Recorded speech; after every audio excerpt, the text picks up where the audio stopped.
Hi செம்மொழி சிற்பி நண்பர்களே, வணக்கம். இன்றைய பதிவில் நான் பார்க்க இருப்பது அறுபடை வீடும் வணங்கும் ராசிகளும். முருகப்பெருமான் அழகென்று சொன்னால் முருகன் தானே.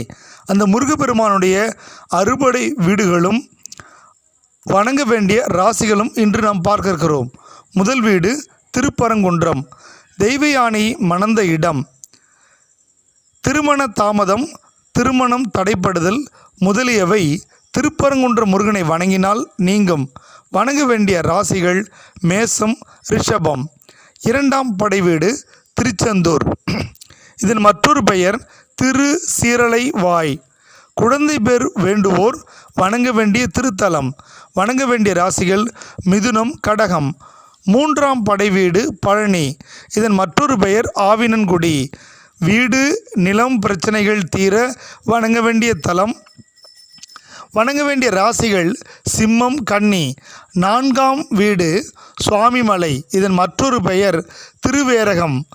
வேலைவாய்ப்பு பெற வேண்டியோர் வணங்க வேண்டிய தலம்.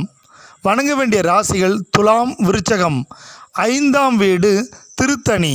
இதன் மற்றொரு பெயர் குன்றுதோர் ஆடல். காதல் பிரச்சனைகள், காதல் திருமணம் கைகூட வணங்க வேண்டிய தலம். வணங்க வேண்டிய ராசிகள் தனுசு, மகரம். ஆறாம் வீடு பழமுதிர்ச்சோலை. கல்வியில் சிறந்து விளங்க வணங்க வேண்டிய திருத்தலம். வணங்க வேண்டிய ராசிகள் கும்பம், மீனம்.